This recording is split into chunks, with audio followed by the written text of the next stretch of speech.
मुच्यते। पूर्णस्य पूर्णमादाय पूर्णमेवावशिष्यते।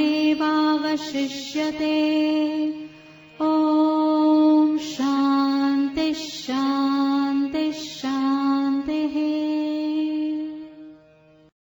प्रतिबोधितां भगवतां नारायणेन स्वयं व्यासेन ग्रथितां पुराणमुनिना मध्ये महाभारतम् अद्वैतामृतवर्षिणीं भगवतीं अष्टादशाध्यायिनी अम्ब त्वामनुसन्दधामि भगवद्गीते भवद्वेषिणी। यं ब्रह्मा वरुणेन्द्ररुद्रमरुतः स्तुवन्ति दिव्यैस्तवैः वेदैः साङ्गपदक्रमोपनिषदैः गायन्ति यं सामगा। ध्यानावस्थिततद्गतेन मनसा पश्यन्ति यं योगिनो यस्यान्तं न विदुः देवाय तस्मै नमः। श्रीभगवानुवाच तद्विद्धि प्रणिपातेन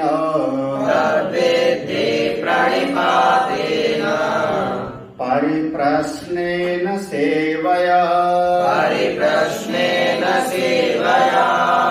उपदेक्ष्यन्ति ते ज्ञानम् ज्ञानिनस्तत्त्वदर्शिनः यज्ञात्वा न पुनर्मोहम्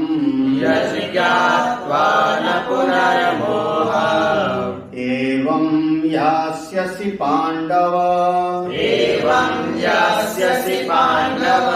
येन भूतान्यशेषेण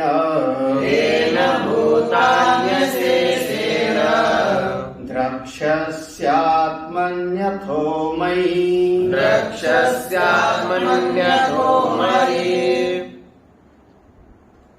इस ब्रह्म विद्यापीठ में उपस्थित सभी संतजन, सभी भक्तजन, पूज्य स्वामी जी को प्रणाम। तथा च सति इदम अपि समर्थम वचनम। विधि है, वाक्य है। तद विधि, उस तत्व को जानो, उस तत्व को जानो। जिस तत्व को जान करके फिर दोबारा इस जगत में आना नहीं होता, उसी को जानो। अन्यवाचा विमुंचत, वह एक तत्व को ही जानो और सबको किनारे कर दो। उसी तत्व को जानो। कौन सा तत्व? वह जिसको ब्रह्म तत्व कहा, जिसको आत्मा कहा, जो अपना स्वरूप है, उसी को जानो। तद्विद्धि, उसी को जानो।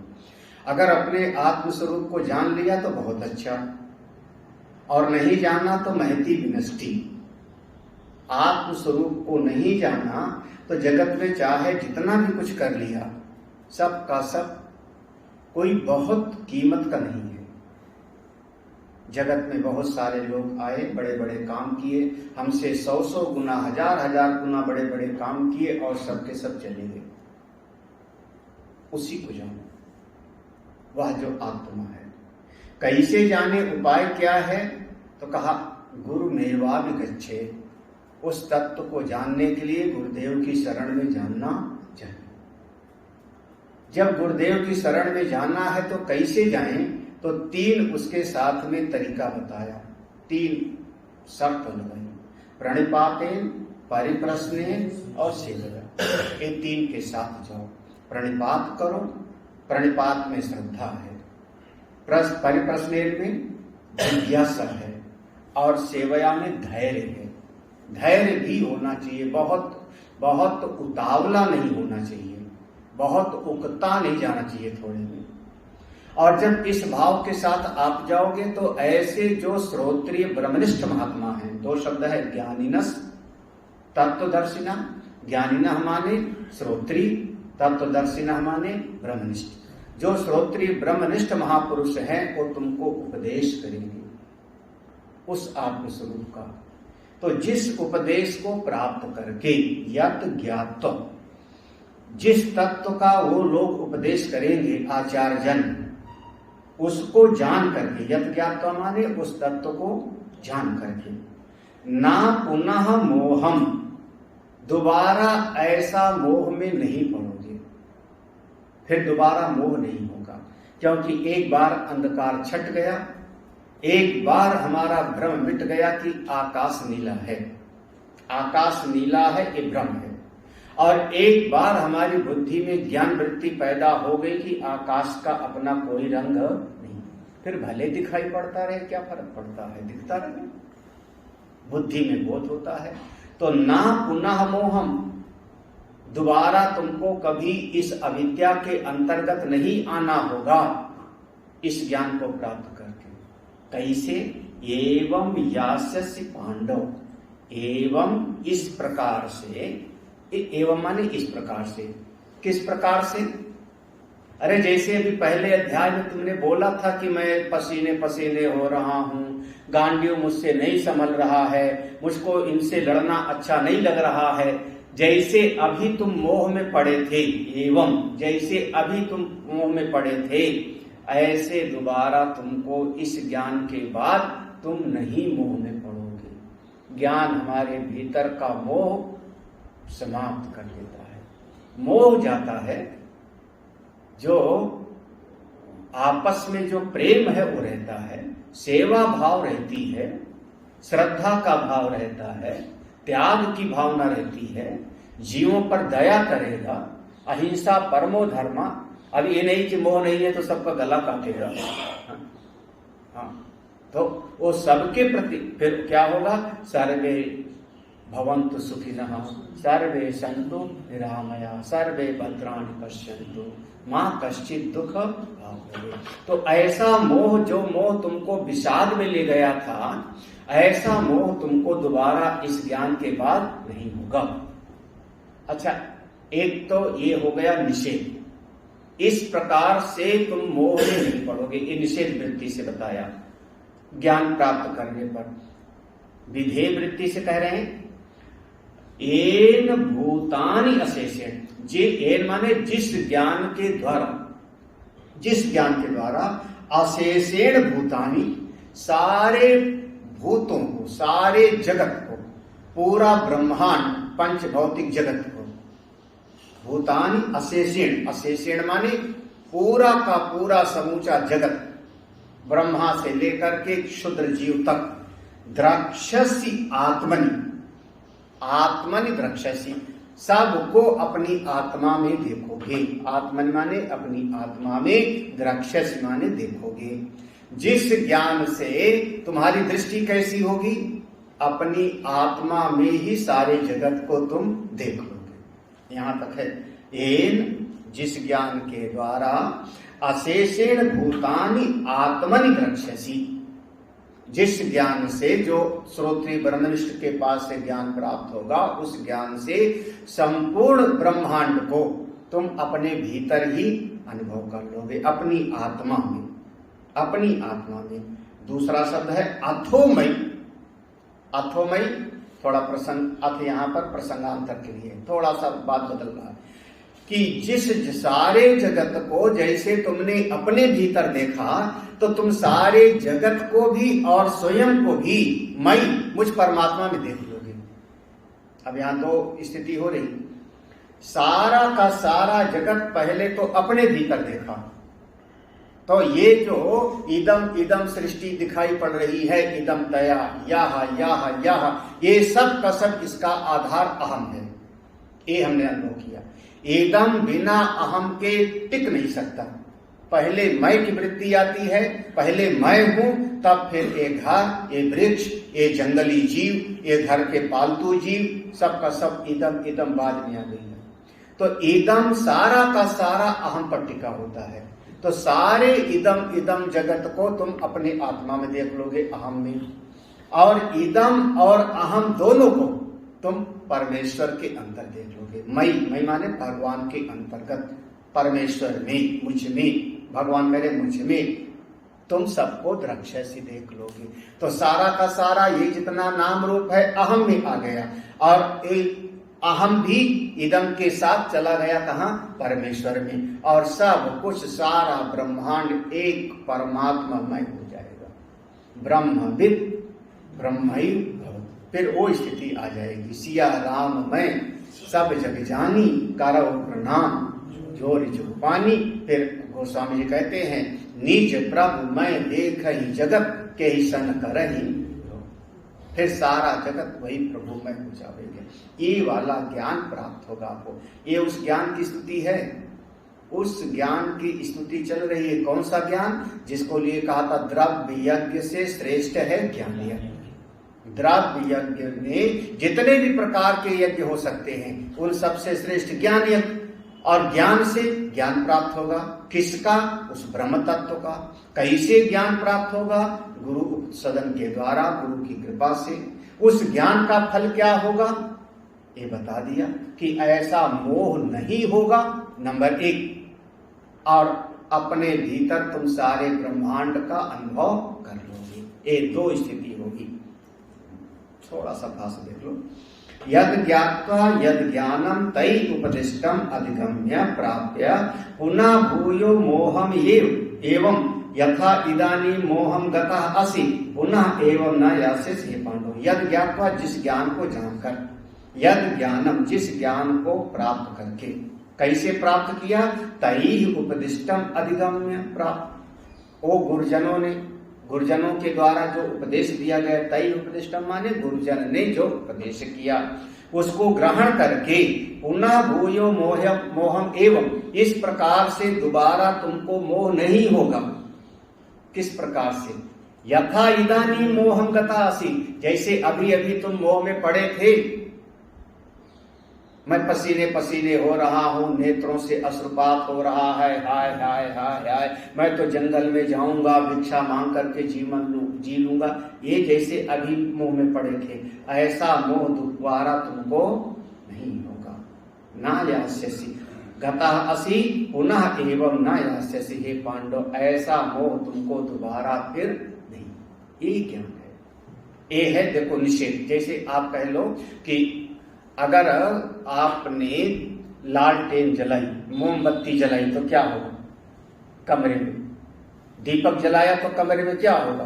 तो पहली घटना हुई कि अंधकार गायब, और दूसरी घटना हुई कि कमरे में जो जो वस्तु है सब हमको दिखाई ही पड़ने। ये दोनों बात हो रही ना। अगर हमने दवाई खाई तो पहली घटना हुई कि बीमारी हमारी चली गई, और दूसरी घटना हुई कि हमको स्वस्थता का अनुभव हो रहा है। ये दोनों घटनाएं हो रही, बीमारी गई और स्वस्थता की अनुभूति हो रही। उसी प्रकार से इस ज्ञान से सबसे पहले तो मोह नष्ट हुआ, दोबारा नहीं होगा। अच्छा, क्या प्राप्त क्या होगा भीतर? करें किंचा एन ज्ञानेन भूतानि अशेषेण ब्रह्मादीन स्तंभ पर्यंतानि द्रक्षसि साक्षात आत्मनि प्रत्यक आत्मनि मत संस्थानि इमानि भूतानि इति। करें किंचा, और क्या कहें? एन ज्ञानेन, इसी ज्ञान के द्वारा, भूतानि अशेषेण, इस श्लोक में है भूतानि अशेषेण, सारे भूत, सारा जगत। कौन से सारे जगत? कहां तक? ब्रह्म आदि स्तंभ पर्यंत्यानि, ब्रह्मा से लेकर के क्षुद्र जीव चींटी तक, बड़े से बड़ा, छोटा सा छोटा, सारे प्राणी, देवता, असुर, सब, ब्रह्मा से लेके एक अमीबा तक, सब का सब द्रक्षसि साक्षात आत्मनि, अपने भीतर ही देखोगे। प्रत्यक आत्मनि, प्रत्यक आत्मा ने अपने भीतर, प्रत्यक, जो इंद्रियों के बाहर नहीं है बल्कि इंद्रियों को शक्ति देने वाला, इंद्रियों के पीछे शक्ति देने वाला है, उसको कहते हैं प्रत्यक। सामने होगा तो कहेंगे प्रत्यक्ष। इंद्रियों के सामने जो वस्तु होती है उसको कहेंगे प्रत्यक्ष, और जो इंद्रियों के भीतर होता है उसको हम कहेंगे प्रत्यक। प्रत्यक तो ये जो अपना भीतर है, प्रत्यक आत्मनि, अपने भीतर ऐसा अनुभव करोगे। मत संस्थानी इमानि भूतानि, मुझ में ही, मत संस्थानी मुझ में ही, मुझ प्रत्यक आत्मा में ही। देखो मत संस्थान माने मुझ प्रत्यक आत्मा में ही इमानि भूतानि, सारे के सारे प्राणी हैं। कैसे? दृष्टांत में ले आओ स्वप्न का। स्वप्न में चाहे जितने लोग दिखाई पड़ रहे हों सपने में, वो सब के सब एक मन के अंदर हैं। जो सपना देख रहा है उसके मन के भीतर है। अगर सपना देखते देखते उसको पता लग जावे कि मैं ये सपने में डरने वाला नहीं हूं, सपने में रोने गाने वाला प्राणी नहीं हूं, मैं तो वो कोई लेटा हुआ है उसके मन हूं, तो कहेगा ये सपना जितना दिखाई पड़ रहा है सब मुझ में मन में ही है। उसी प्रकार से अनुभव हो जाएगा। अथो अपि मयि वासुदेवे परमेश्वरे च इमाम इति। देखो अथो अपि माने और भी। क्या? मयि वासुदेवे, मुझ परमेश्वर में, मैं परमात्मा हूं, मुझ परमात्मा में ही, क्या इमाम इति, ये सब कुछ है। हमने पहले समझाया सारा जगत इदम जो दिखाई पड़ रहा है ब्रह्मा से लेके जीव तक, वो सब का सब कहां आ गया? प्रत्यक आत्मा में। और सारा जगत और प्रत्यक आत्मा भी कहां चला गया? सबका सब मयि वासुदेवे परमेश्वरे च इमानि थी, ये सबका सब इसमें आ गए। जैसे ये सारा जगत इसमें और ये दोनों सब मिलकर के उसमें चले गए, उस परमेश्वर में। तो क्या हो गया? बोले ये जो प्रत्यक आत्मा था, प्रत्यक आत्मा, इसका नाम है क्षेत्रज्ञ। ये सारा जगत क्षेत्र है, ये शरीर क्षेत्र है और भीतर जानने वाला क्षेत्रज्ञ। 13वां अध्याय जब कभी पढ़े थे तो क्षेत्र क्षेत्रज्ञ विभाग हो, तो जगत क्षेत्र है, शरीर क्षेत्रज्ञ है, ये भीतर जानने वाला। तो क्षेत्रज्ञ जो इस शरीर के भीतर बैठ के जानने वाला है, ईश्वर जो सारी सृष्टि का मालिक है परमेश्वर, तो यह क्षेत्रज्ञ रूपी जीव और वह ईश्वर एकत्वम, दोनों एक है। जीव और ईश्वर दोनों एक। सार्व उपनिषद प्रसिद्धम द्रक्ष्यसि इत्यर्थ, जो सारे उपनिषदों में समझाया गया है, सारे उपनिषदों का प्रसिद्ध सिद्धांत है। क्या? जीव और ईश्वर की एकता का प्रतिपादन।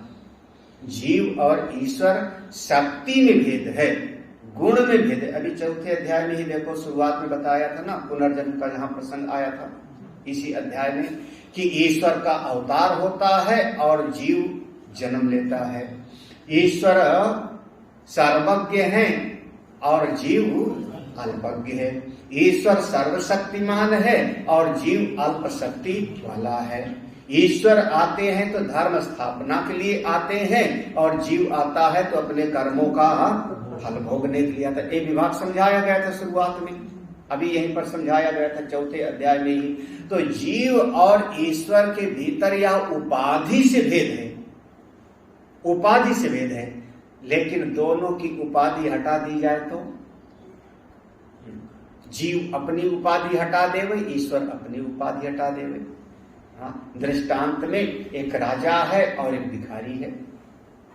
राजा के पास खजाना है, राजा के पास पूरा का पूरा सेना है, शक्ति है, राजा के पास बहुत सारी जमीन जायदाद है, सब पता है उसको। भिखारी के पास फटा पुराना कपड़ा है, भिक्षा पात्र है, शाम को कहां से खाना मिलेगा इसका भी भरोसा उसको हो नहीं। तो भिखारी भिखारी है, राजा राजा। शक्ति में भेद है, दोनों की जानकारी में भेद है।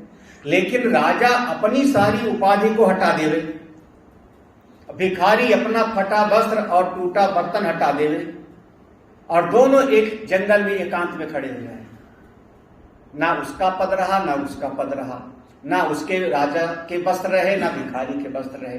तो दोनों कौन है? तो कहेंगे दोनों मनुष्य हैं, दोनों में एक हो गया। अब दोनों मनुष्य, उपाधि से भेद है और तत्व की दृष्टि से एकत्व है। ठीक है, समझ आना चाहिए ना। या दूसरा दृष्टांत आप बूंद और समुद्र का ले लो, ये दोनों दृष्टांत से समझना चाहिए। एक बूंद है, बहुत छोटी सी है, बूंद बहुत छोटी सी है, और समुद्र का और छोर भी पता नहीं लगता। तो समुद्र विशाल है, महान है, और बूंद बहुत अल्प है। हाँ, बूंद शायद अभी नष्ट हो जावे, जरा सी गर्मी पड़े नष्ट हो जावे, समुद्र इतने समय से है। तो उपाधि की दृष्टि से बूंद अलग है, समुद्र अलग है, लेकिन दोनों के भीतर जो एक तत्व है उस दृष्टि से, जिसको हम कहते हैं जलत्व, या अंग्रेजी भाषा में कहेंगे हाइड्रोजन और ऑक्सीजन H2O, उस दृष्टि से देखो तो बूंद और समुद्र दोनों के भीतर वह जो जलत्व है, जो जलपना है, वह एक है। हाइड्रोजन ऑक्सीजन दोनों में है। उसी प्रकार से उसकी मात्रा में भेद है, बूंद इतनी सी है, अल्प, समुद्र बहुत विशाल। ऐसे जीव अल्प है, ईश्वर व्यापक है। लेकिन जब ये अनुभव हो गया कि उपाधि किनारे, तो तत्व की दृष्टि से दोनों एक हो गए। जानत तुम्हई तुम्हई जाई, सोई जान जय देव जनाई, जानत तुम्हई तुम्हई जाई। यहां तक हो जाता है उसको। अब मन में आया, महाराज क्या हाल, हम भी जान लेंगे। किंचा एतस्य ज्ञानस्य महात्म्यम, इस ज्ञान की महिमा क्या क्या है। किंचा और क्या, एतस्य ज्ञानस्य, इस ज्ञान की क्या क्या महिमा है, क्या महात्म्य है। हाँ, हमारे जैसे भी लोग जान पाएंगे। हमको कई लोग कहते हैं हमको संस्कृत पढ़ना नहीं आता महाराज, हम पढ़ना लिखना नहीं सीखे तो हम जान पाएंगे। हम तो बहुत मोटी बुद्धि वाले हैं, जान पाएंगे। या किसी ने कहा महाराज मैंने बड़े पाप किए हैं दुकान पे बैठ के, हाँ मैंने तो बड़े बड़े अपराध किया है, तो क्या हम जान पाएंगे। हमारी तो जिंदगी ही दूसरों का धोखा देने में गया। एक होता है ना दुकान पर डंडी मारना, क्या कहते हैं, डंडी मारना बोलते थे। हाँ, हमारी तो जिंदगी ही गई इसमें। हम खेती करते हैं, न जाने कितने जीव की हिंसा होती रही खेती में। क्या हमारा भी उद्धार हो जाएगा। भगवान अगला श्लोक ऐसा देते हैं, बड़े आपके लिए तसल्ली के लिए, सांत्वना के लिए। हाँ, भगवान ये नहीं देखते कि आप छोटा पापी हो कि बड़ा पापी हो। हाँ, आप छोटी सी गलती किए हो कि बड़ा सी गलती की। अब अगले वाले श्लोक के पढ़ के मत समझना कि फिर ठीक है वहां आश्रम में खूब पाप ही करेंगे उधम ही करेंगे फिर तो है। लेकिन भगवान की ऐसी ही कृपा है कि भगवान कहते हैं बस जो मेरी शरण में आ जावे उसका हम उद्धार कर देते हैं। अपि चेदसि पापेभ्यः, अपि चेदसि पापेभ्यः, सर्वेभ्यः पापकृत्तमः, सर्वेभ्यः पापकृत्तमः, सर्वं ज्ञानप्लवेनैव, सर्वं ज्ञानप्लवेनैव, वृजिनं संतरिष्यसि, वृजिनं संतरिष्यसि।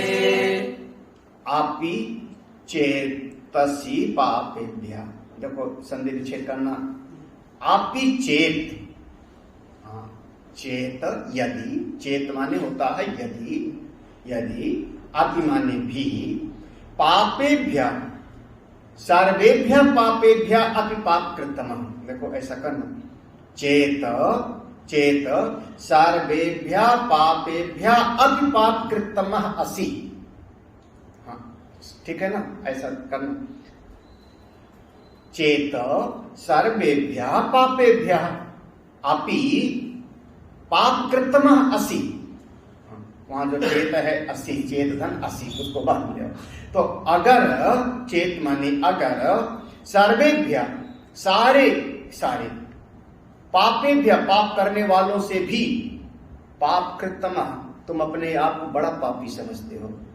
एक पाप कृतमा में देखो ये वाला हुआ ना, जैसे कहते हैं पाप कृत, पाप कृतवर, पाप कृतम, जैसे कहते हैं श्रेष्ठ, श्रेष्ठतर, श्रेष्ठतम, ऐसे एवं तम प्रत्यय लगा ना, पाप कृतम, गुड, बेटर, बेस्ट। यानी पाप करने में भी बहुत साधन। सर्वेभ्य पापेभ्य। किसी ने जो है चींटी मारा, किसी ने केचुआ मारा, किसी ने मछली काटा, किसी ने पेड़ को मारा, किसी ने आग लगाया, किसी ने जो है कोई और पाप किया। ये तमाम पाप, और इन पापियों में भी श्रेष्ठ पापी, मतलब खूब सोच विचार के पाप करता हो। कैसे कैसे से? जैसे रावण है, कंस है, हाँ पाप, जरासंध है, शिशुपाल है, ये सब पापी। सीधे भगवान को ही गाली देना। हिरण्यकश्यप क्या कहता था? मेरे राज्य में कोई नारायण का नाम मत लो। अगर किसी को हवन भी करना हो तो बोलो हिरण्यकश्यपाय स्वाहा, मैं ही भगवान हूं। और अगर कोई तपस्या करे तो उसको मारो। तो सारे पापियों में सबसे ज्यादा पाप करने वाला, अगर कोई ऐसा भी है तो सर्वम ज्ञान प्लवेनैव, तो सब के सब ज्ञान प्लवेनैव माने ज्ञान रूपी नौका। ज्ञान माने ज्ञान, प्लवेन, प्लवेन माने नौका।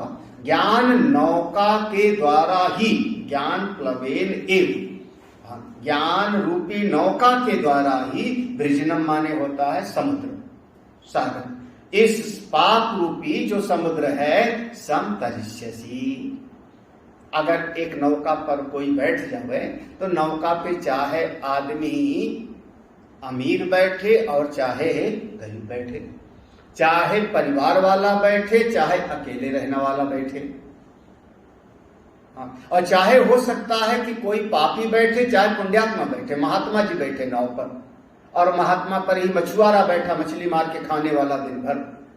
और नौका सबको इस पार से उस पार पहुंचा देती है। तो जैसे नौका इस पार से उस पार सबको पहुंचा देती है, उसी प्रकार से ज्ञान नौका है, आत्मज्ञान रूपी नौका, एक भवसागर से हमको पार कर देती है, चाहे कोई भी क्यों ना हो। हाँ, नौका माने नाव, बस नौका पर बैठने की एक शर्त है। हाँ, वो शर्त तो यह है कि पूरा का पूरा बैठना पड़ता है। हाँ, ये नहीं कि एक कोई चीज हम सामने नीचे रख दिया, वहां पर किनारे पर, नदी के किनारे कोई किनारे पे चीज रख दी, महात्मा जी ने अपना कमंडल दंड, और दंड कमंडल भी पकड़े रहे, नाव भी बैठ जावे, दोनों एक साथ नहीं हो सकता। आपको पूरा का पूरा नाव पर बैठना पड़ेगा। अच्छा, कितनी नाव पर एक साथ बैठोगे? बगल में दूसरी भी नाव है, प्रयाग में चले जाओ, वहां पर संगम में स्नान करने के लिए सैकड़ों नावें एक लाइन से लगी होती है। किस नाव पर बैठोगे? 2-3 नाव पर, हाथ एक नाव पे पांव रखो, दूसरे नाव पे दूसरा पांव रखो, डूब जाओगे।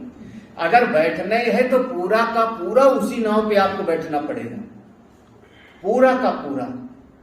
एक तो किनारे को पूरा छोड़ करके बैठो, और दूसरे 2 नौका पर आप एक साथ नहीं बैठ सकते हो, एक ही नौका पर।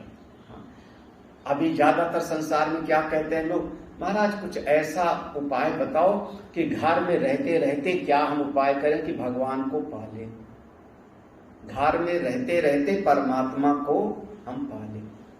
ये संसार में ऐसा लोग प्रवचन आदि में करने वाले संत से पूछते हैं। घर ना छोड़ना पड़े, परिवार ना छोड़ना पड़े, बाल बच्चे ना छोड़ना पड़े, धन रुपया ना छोड़ना पड़े, सबके रहते रहते सब अपना जिम्मेदारी निभाते निभाते कैसे हम परमात्मा को पालें। तो वो समझ रहे हो क्या कह रहा है? वो ये कह रहा है कि किनारा हम छोड़े ना, जैसे हमने कहा किनारे पर दंड कमंडल रखा है महात्मा जी, तो किनारा छोड़े ना और हम नाव पर बैठ करके पहुंच जाएं।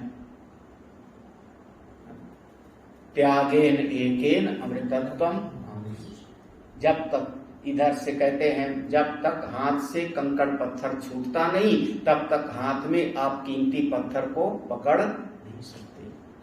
अच्छा, कई बार ऐसा भी संभव हो जाता है कि महाराज हम तो वहां पर योग भी करते थे, वहां पर वृंदावन में हमने भजन भी खूब किया है, वहां पर राधे राधे भी करते थे, अयोध्या में राम राम जी भी करते थे, और काशी में रह करके हमने महादेव भोले बाबा का भी किया है। सब वही तो हैं, सब वही तो है।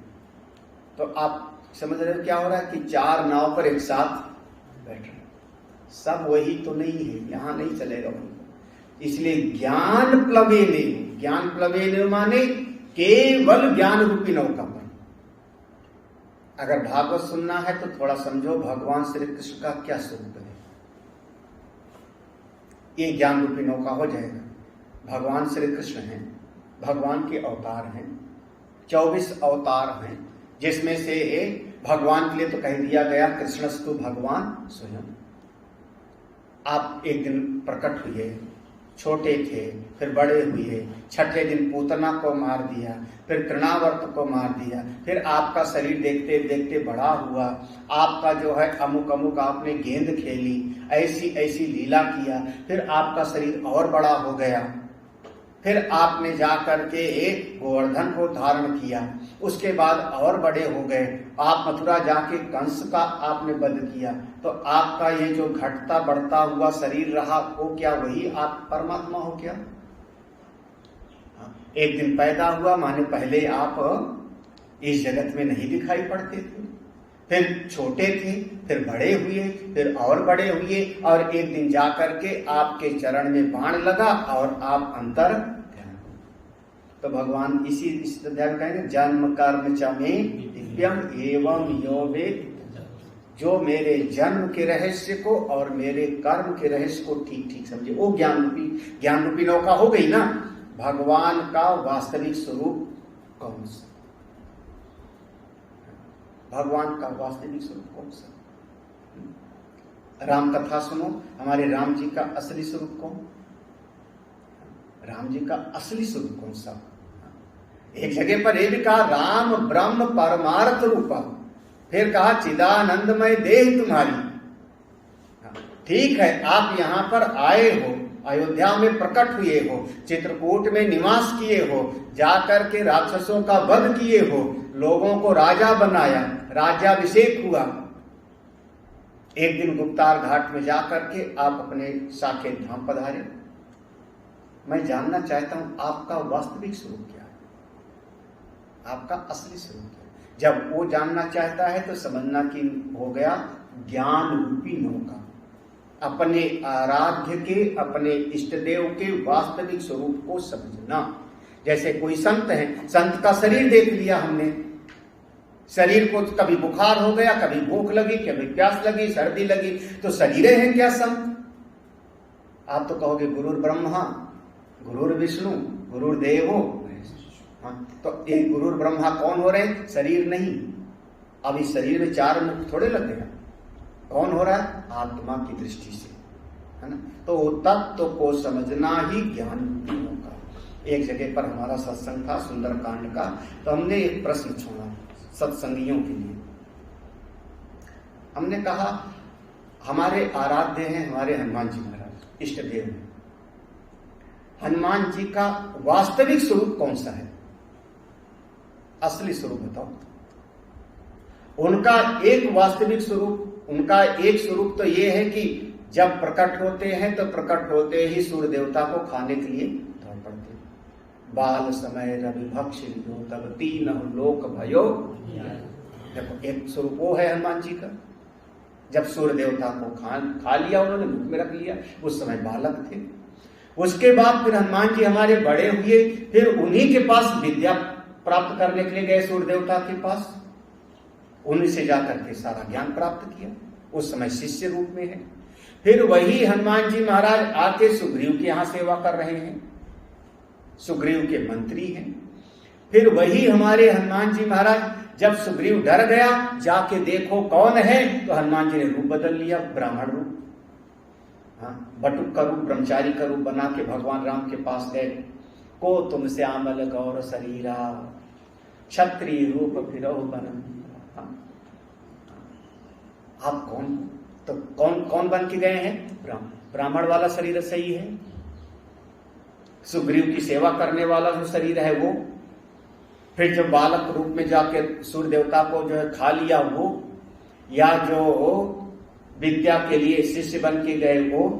उसके बाद फिर वही हमारे हनुमान जी जब यात्रा पे चलते हैं, मां भगवती ने कहा, कौन सा रूप धारण करके गए? लंका में मशक समान यही ना। अच्छा, एक रूप और बीच में आ गया ना, जस जस सुरसा बढ़ावा तास दोन कपि सत योजन ते ही आनंदी हम 100 योजन। तो वहां पर हनुमान जी का स्वरूप कैसे बदल रहा है? उसने 1 योजन 4 कोस लंबा मुख खोला तो हनुमान जी ने 8 योजन का कर लिया। 8 कोस का 1 योजन हनुमान जी का डबल हो गए। उसने 4 योजन का खोला, हनुमान जी 8 योजन के हो गए। उसने 16 योजन ऊंचा मुख खोला, 16 माने 16 चौको 64 कोस। हनुमान जी कितने हो गए? 32 भयऊ 32 योजन। बताओ कितना बड़ा मुंह हो गया होगा, कितना बड़ा आकार, रूप बदल गया ना, रूप बदला।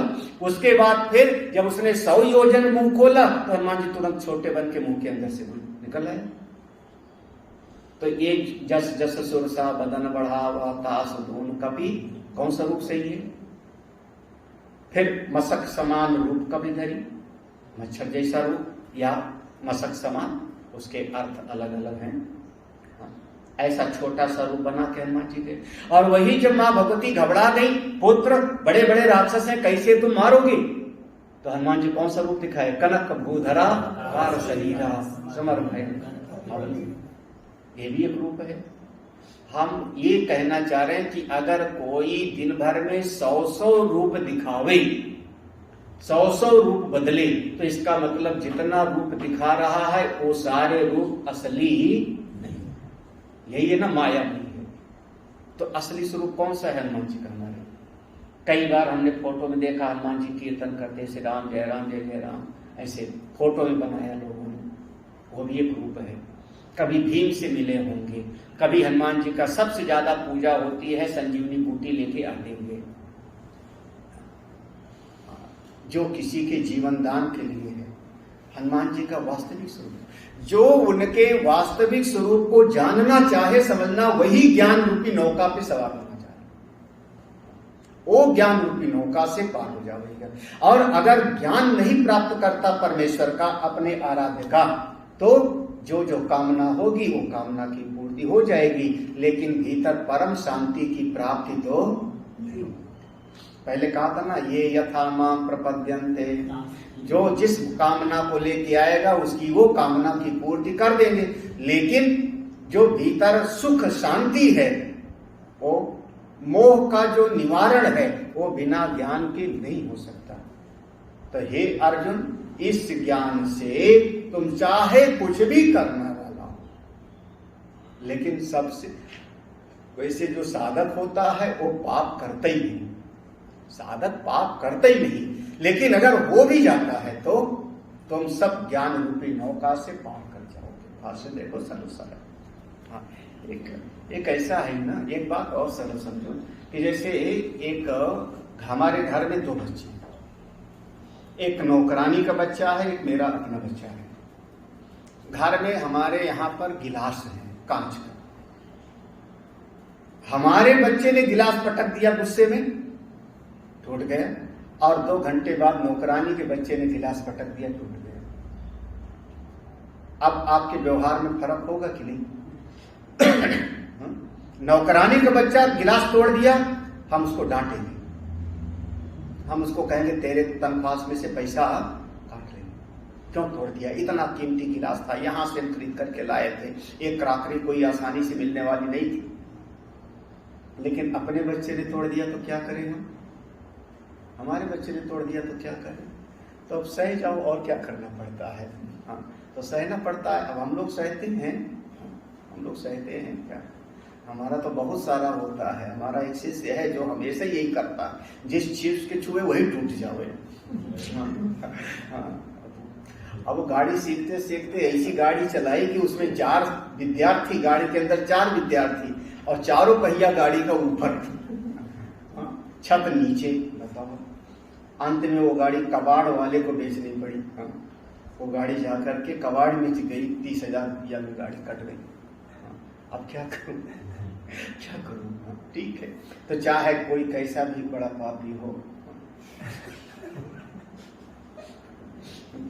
इतनी अच्छी हमारी कार थी, वो हाँ सीखने में, वो चारों पहिया ऊपर उसके, हे प्रभु, अंदर 4 विद्यार्थी भी थे गुरुकुल के हमारे, कोई मर जाता तो बड़ी मुसीबत हो जाती, लेकिन भगवान की कृपा बच गए। लेकिन कार का तो सत्यानाश, वहां 30,000 में गया, कबाड़ वाला 30,000 में ले गया। तो बताओ, वैसे अगर हम बेचते तो 1.5-2 लाख तो उसका मिल ही जाता, ठीक ठाक अगर होती तो। लेकिन अब क्या करें, तो अब अपना है ना, तो भगवान वही कहते हैं, भक्त जो है मेरी शरण में आ गया ना, अगर कोई भक्त मेरी शरण में आ गया तो मेरा अपना है। जो अपना होता है फिर आदमी उसकी गलती को थोड़ा क्षमा करता है, माफ कर देता है, ये अपनेपन की पहचान है। लेकिन अब वो गलती का भी ये है कि कितनी बड़ी गलती आप कर रहे हो ना। अब जो कहीं पर सुई चुप हो दिया वो भी एक गलती है, कहीं तलवार से गर्दन काट दिया तो कह दो कि क्षमा कर दो। तो आपकी गलती का भी एक सीमा होगा ना। अरे आप 2 बच्चे जाके लड़ गए, पुलिस पकड़ के जाएगा तो आप छुड़ा लोगे थाने से ही, कोई बात नहीं, हम जमानत देते हैं, दोबारा बच्चे हमारे। लेकिन वही बच्चे एक ने उठा के दूसरे को गन से मार दिया तो दूसरा बच्चा मर गया, अब ऐसी आसानी से छुड़ा के ले आओ थाने से, अब नहीं होगा। तो पाप का भी अपना एक सीमा होती है। भगवान कहते हैं मेरी शरण में आए हुए का हम उद्धार कर देते हैं। दृष्टांत में आपके सामने कौन आएंगे? रत्नाकर डाकू, उल्टा नाम जपत जग जाना, वाल्मीकि भय यही ना। फिर दूसरा कौन? अजामिल, जिसने अंत में भगवान का नाम लिया नारायण, उसके बेटे का नाम नारायण था और भगवान ने उसको अपना लोक दे दिया। एक वेश्या का नाम आता है, वैसे कई वेश्याओं, एक वेश्या थी पिंगला मिथिला में, जो दत्तात्रेय ने उसको गुरु बनाया। आशा ही परमम दुर्गम नैराश्यम परम, एक और वेश्या। एक वेश्या थी जिसने तोता पाला और उस तोते को पढ़ाया करती थी, मिठू राम राम बोल, उसको बुलवाने में उसका उद्धार कर दिया। एक कसाई है जो भगवान का बड़ा भक्त हो गया, नाम था सदन कसाई। तो ऐसे भगवान तमाम दृष्टांत भरे पड़े हैं, भगवान उद्धार कर देते हैं। बहुत छोटा सा भाष्य है। अपिचेद असि पापेभ्य, अपिचेद अगर मान लो, असि पापेभ्य हो तुम पापों में, पाप कृतभ्य सर्वेभ्य अतिशयेन पाप कृत पाप कृतम, पाप करने वाले, पाप कृतभ्य जो पाप करने वाले हैं, सर्वेभ्य सारे पाप करने वालों में से, अतिशयेन पाप कृत सबसे ज्यादा पाप करने वाले भी हो तो, सर्वम ज्ञान प्लवेन एव, ज्ञानम एव प्लवम, देखो ज्ञानम एव प्लवम, ज्ञान ही नौका है, सब ज्ञान नौका से पार कर जाओगे। तो ज्ञान नौका कौन? ज्ञानम एव, ज्ञान ही नौका है। कृत्वा वृजनम, वृजनम माने वृजन आर्णवम, एक भवसागर समुद्र, पापम संतरिष्यसि, तो पाप रूपी नौका पर बैठ करके आप इस भवसागर को पाप कर जाओगे।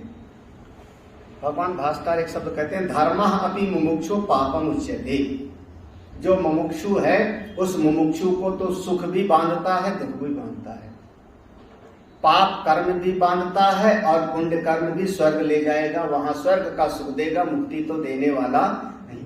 तो पुण्य से सुख मिलेगा, स्वर्ग मिलेगा, तो वो भी बंधन है। तो जो मुमुक्षु है, आत्मज्ञान चाहता है, उसके लिए धर्म भी बंधन है और अधर्म भी। इसीलिए जो मुमुक्षु है वो धर्म अधर्म पाप पुण्य सबके परे हो जाता है, आत्म में चला जाता है। देखो अब एक दृष्टांत देते हैं, इस बात को समझाने के लिए दृष्टांत देते हैं। कौन सी बात? कि कोई इतना पापी है, भगवान की शरण में आ गया, भगवान कहते हैं इसका भी मैं उद्धार कर दूंगा। कोई थोड़ा उससे ज्यादा पाप किया है, वो भी भगवान की शरण में आ गया, तो भगवान कहते हैं उसका भी उद्धार कर दूंगा। तो छोटे वाले पापी का भी उद्धार कर देंगे, उससे बड़े वाले का भी कर देंगे, उससे बड़े वाले का भी कर देंगे, सबका कैसे कर देंगे जी? सबका कैसे कर देंगे? तो भगवान कहते हैं मैं तुमको एक दृष्टांत बताऊं, बहुत प्रसिद्ध दृष्टांत है। ज्ञानम कथम नाशयति पापम इति सा दृष्टांतम उच्यते। यह ज्ञान रूपी नौका, ज्ञान कथम नाशयति, किस प्रकार से नाश कर देता है पापों को। इसको दृष्टांत के साथ कहते हैं। यथैधांसि समिद्धोऽग्नि यथैधांसि समिद्धोऽग्नि भस्मसात् कुरुतेऽर्जुन भस्मसात् कुरुतेऽर्जुन ज्ञानाग्नि सर्वकर्माणि ज्ञानाग्नि सर्वकर्माणि भस्मसात् कुरुते तथा भस्मसात् कुरुते तथा यथा एधांसी। यथा दृष्टांत हो गया, यथा माने जैसे दृष्टांति, एधांसी माने लकड़ी, ईंधन जिसको हम कहते हैं ईंधन, एधांसी ईंधन। समिद्धो जब ढेर सारा, समिद्धा माने ढेर सारी लकड़ी, ढेर सारा हमने ईंधन इकट्ठा कर दिया, और अग्नि, उसमें एक अग्नि की चिंगारी डाल दी, एक अग्नि की चिंगारी डाल दी हमने, जो वहां पर ढेर सारा ईंधन था वहां पर एक अग्नि की चिंगारी डाल दी, तो एक अग्नि की चिंगारी भस्मसात् कुरुते। अर्जुन पूरा का पूरा वहां जितना वहां पर ईंधन था उसका सबका सब वो जला करके भस्म कर देती है। अच्छा, अब उसमें जो ईंधन डाला, जैसे होली होती है साल में एक दिन, तो होली के समय पर हम लोग तो अपने गांव वगैरह में इधर उधर का जहां कोई लकड़ी मिलती थी सब लाके होली में डाल देते थे। किसी के घर पे काम वाली लकड़ी, किसी से दुश्मनी हो, लड़ाई झगड़ा हो जाए तो 5-6 बच्चे मिलके उसके घर के सामने वाला लकड़ी उठा के होली में डाल देते थे। फिर वो सवेरे लड़ता था, पता लग जाए तो लड़ाई करता था, लेकिन अब होली में से लकड़ी निकालना मना होता था। होली के अंदर जो लकड़ी चली जाती थी फिर उसको वो वहां से कई बार तो किसी की जो है गुस्से में खटिया डाल देते थे हम लोग, उसकी चारपाई उठाया रात में ले जाके डाल देते थे। अब बचपन में, अब आजकल के नए जमाने के लोग शायद नहीं समझेंगे, पुराने समय में तो ऐसा होता था। अब उसमें किसी ने चारपाई डाल दी, किसी ने कोई लट्ठा, जो उसने सोचा था इसमें से हम लकड़ी का दरवाजा बनाएंगे, उसके लिए बड़ा सा लकड़ी रखा था। किसी ने लकड़ी ऐसी डाल दी जिसमें घुन लगा हुआ था, किसी ने उपला डाल दिया, किसी ने 2-4 कपड़े ही डाल दिया। तो उस जगह पे चाहे कपड़ा डाल दिया ईंधन की जगह पे, चाहे उपले गुस्से डाल दिया, चाहे नई लकड़ी डाला, चाहे पुरानी लकड़ी डाला, चाहे परसों डाला, चाहे कल डाला, अग्नि कोई भेद नहीं देखती, अग्नि सबको भस्म कर देती है ना। उसमें प्लास्टिक डाल दिया किसी ने, तो प्लास्टिक को क्या करेगी अग्नि? प्लास्टिक को भी जला देगी, यही ना। कपड़े को भी जला दिया, तो जैसे अग्नि सब कुछ जला देती है, बिल्कुल वैसी तथा, देखो तथा को ले आओगे, तथा ज्ञान अग्नि सर्वकर्माणि भस्मसात् कुरुते, वैसे ही ज्ञान की अग्नि, जो भीतर ज्ञान की अग्नि जलती है, सर्वकर्माणि सारे कर्मों को भस्मीभूत कर देती है। जैसे बाहर की अग्नि समस्त ईंधन को जला के भस्म कर देती है, ऐसे भीतर आपके ज्ञान की अग्नि वो आपके सारे कर्मों को भस्मीभूत कर देती है। हे अर्जुन, इसलिए ज्ञान की अग्नि से पवित्र हो जाता है। ज्ञान अग्नि से पाप जल गए, छोटा भी बड़ा भी भस्म हो गए, पवित्र हो गया, भगवान अपना लेते, परमात्मा का हो गया। थोड़ा सा समझने लायक भाष्य है, ध्यान से समझना इसके भाष्य का। यथा एधांसि काष्ठानि समिद्धा सम्यक इद्धो दीप्तः अग्नि भस्मसात् भस्मीभावं कुरुते अर्जुन। यथा जैसे, एधांसि माने काष्ठानि लकड़ी आदि को, समिद्धा सम्यक इद्धो अच्छी प्रकार से जब हमने इकट्ठा कर दिया, प्रज्वलित कर दिया, उसमें इकट्ठा करके और उसको प्रज्वलित कर दिया। कैसे? दीप्ता अग्नि, अग्नि से प्रज्वलित कर दिया। तो भस्मसात् भस्मीभावं कुरुते, तो सारा का सारा वो लकड़ी जितनी थी वो सब का सब जल के राख हो गई। उसी प्रकार से ज्ञानम एव अग्नि, इस पर बहुत ध्यान देना, बहुत ज्यादा। पहले ऊपर की श्लोक में था ज्ञानम एव प्लवम, ऐसे देख लेना भाष्य में, ऊपर वाले श्लोक में ज्ञानम एव प्लवम, ज्ञान ही नौका है, ज्ञान ही नौका है, एव माने ही, ज्ञान ही नौका है। यहां पर कह रहे हैं ज्ञानम एव अग्नि, यह आत्मा का ज्ञान ही अग्नि है। ऐसी ज्ञान की अग्नि में सर्व कर्माणि भस्मसात्, सारे कर्म भस्मीभूत हो जाते। मतलब निर्बीज करोति इत्यर्था, सब निर्बीज हो जाता है, भस्म हो जाता है। वो फल हमको नहीं देता, फिर मेरे कर्म अब मुझको फल नहीं देते, जो तत्ववेत्ता हो गया। थोड़ा सा इसमें संशय आया कि ज्ञानी का भी तो शरीर रहेगा ना, जो तत्व ज्ञानी हो गया उसका शरीर रहेगा, तो उसके शरीर को भी तो थोड़ा सर्दी गर्मी तो लगेगी, भूख प्यास तो लगेगी, कभी कोई दुष्ट आदमी आके डंडा भी मार सकता है। तो आगे इसका पूरा विस्तार खोलते हैं। अब तीनों कर्म का, 3 प्रकार के कर्म होते हैं, संचित, प्रारब्ध और आगामी क्रियमाण, 3 प्रकार का। तो संचित प्रारब्ध जिसका हम भोग कर रहे हैं, और आगे आने वाला क्रियमाण। तो पहले क्रियमाण का देखो, पहले क्रियमाण का देखो। ना ही साक्षात एव ज्ञान अग्नि कर्माणि ईंधनवत् भस्मीकर्तुं शक्नोति। कह रहे हैं न ही साक्षात, ये जो ज्ञान की अग्नि है, साक्षात एव ज्ञान अग्नि, ये जो ज्ञान की अग्नि है साक्षात कर्म को, जितने कर्म है, तो जैसे ईंधन को अग्नि बाहर जला के भस्म कर दिया ना, ऐसे साक्षात ज्ञान की अग्नि नहीं जलाती जी। देखो बहुत समझ कर ना को बात में ले आना। साक्षात एव ज्ञान अग्नि, साक्षात ज्ञान की अग्नि कर्माणि, सारे कर्मों को ईंधनवत्, ईंधन के जैसे ना भस्मीकर्तुं शक्नोति, ऐसे नहीं जलाता। ऐसे मत समझ लेना, दृष्टांत तो दिया है कि वो जला देता है, तो वहां ये कही बात समझना कि जैसे अग्नि वहां छोटा बड़ा नहीं देखती, कपड़ा है कि उपला है कि लकड़ी है कि खटिया है, ये नहीं देखती, बस इसको समझना है। हाँ, लेकिन वो जो जला के राख कर दिया ये मत समझना। वहां दृष्टांत में ये समझाना है कि वो अग्नि जो जला रही है वह छोटा बड़ा नहीं देखती, कम ज्यादा नहीं देखती, अच्छी चीज और खराब चीज नहीं देखती कि बुरी चीज को जलाएं और अच्छी चीज को, वो सबको सम दृष्टि से जलाती, बस उतना ही समझना है। लेकिन अगर कहो कि जैसे अग्नि ने पूरा राख बना दिया, ऐसे कर्म सारे राख हो जाएंगे, तो कहते हैं नहीं, ऐसा नहीं, ऐसा नहीं। तो ये जो शरीर है, शरीर कर्म करेगा तो उस कर्म का फल होगा। तो क्या कहते हैं, तस्मात् सम्यक दर्शनम सर्व कर्मणाम निर्बीजत्वे कारणम इति अभिप्राय। तस्मात् इसलिए क्या है, ऐसे भस्म नहीं हो जाएगा। मतलब क्या हुआ, सम्यक दर्शनम, जो ठीक ठीक आत्मा को जान गया, उसके सर्व कर्मणाम, उसके सारे कर्म निर्बीजत्वे कारणम, आगामी जितने कर्म है सब निर्बीज हो जाएंगे। निर्बीज माने देखो, निर्बीज मतलब भुना हुआ चना।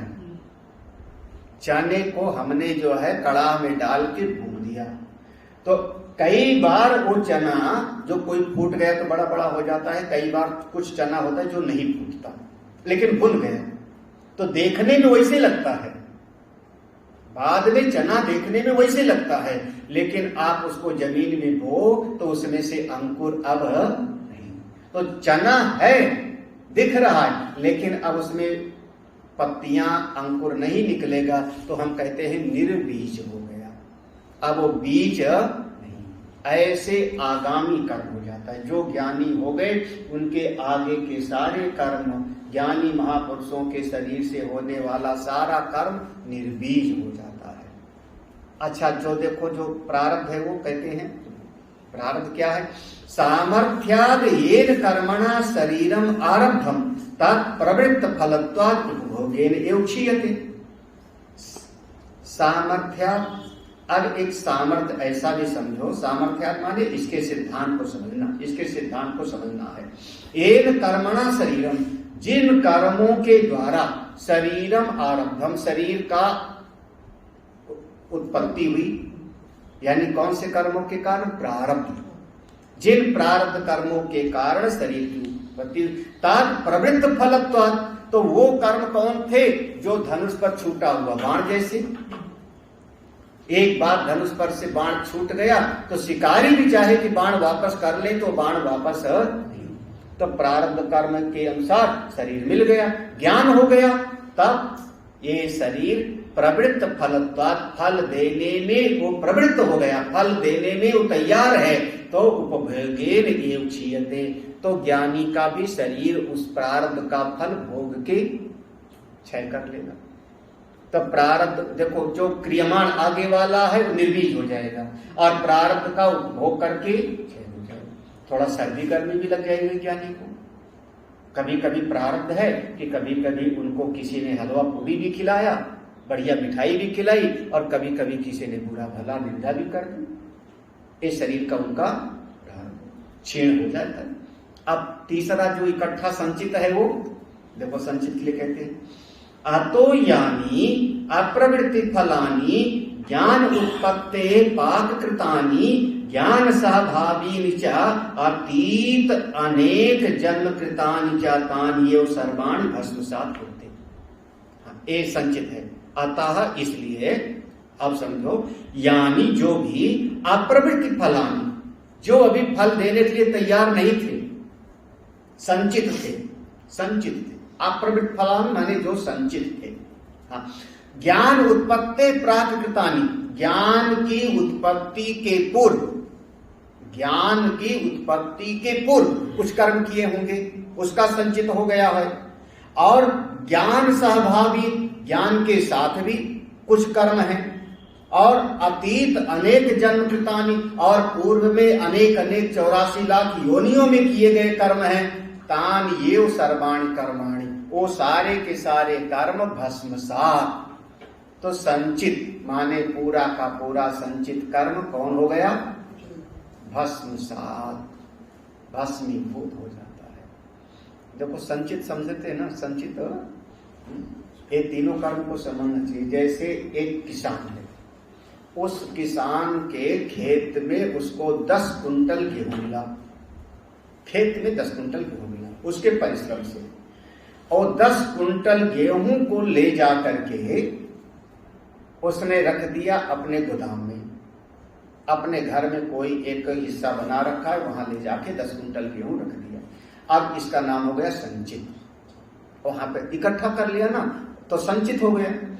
किसी समय पर 1-2 महीने के बाद घर में खाने की कमी हो गई, तो उसने सोचा कि जो गोदाम में रखा है उसमें से 2 बोरा निकाल लो, 2 कुंटल हमारे प्रतिदिन के काम आवेगा। तो जो 2 कुंटल निकाल ले आया उसमें से, गोदाम में से, उसका नाम हो गया प्रारब्ध। अब उसको उसमें से 10 किलो पिसा लिया, बच्चे खाए। अब मान लो वो 2 कुंटल निकाल के लाया था, वो प्रारब्ध है, रखा हुआ है। एक दिन कोई भिक्षा मांगने वाला आ गया दरवाजे पर, भिक्षा मांगने वाला गया। तो जो हम 2 कुंटल निकाल के लाए थे, उसी में से हमने थोड़ा सा 2 किलो ले जा करके हमने उसको महात्मा को दे दिया, कोई पंडित जी को हमने दे दिया, भिखारी को दे दिया। ये क्या हो गया? अब आगे का उसका भोग करते करते वो जो अनाज निकाल के लाए थे उसको खाते खाते उसी में से हमने कुछ और का अच्छा काम कर लिया, या उसी में से 2 मुट्ठी हमने अपने क्यारी में डाल दिया।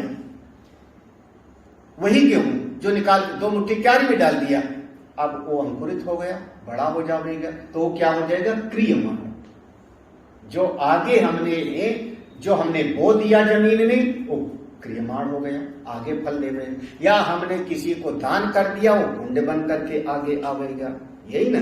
और जो खा गए वो हो गया प्रारब्ध, और जो इकट्ठा है वो हो गया, ठीक है ना, तीनों हो गया। संचित माने इकट्ठा किया हुआ अनेक अनेक जन्मों के इस शरीर में ज्ञान की प्राप्ति के पहले थे, जो इकट्ठा है वो सब संचित। और जिसका भोग कर रहे हो वो है प्रारब्ध। और ज्ञान के बाद शरीर जो आगे करेगा उसका नाम होगा क्रियमाण, या तो आगामी। तो जैसे ज्ञान की प्राप्ति होगी, तो ज्ञान की प्राप्ति के समकाल ही संचित सारा का सारा भस्म, संचित वाला भस्म।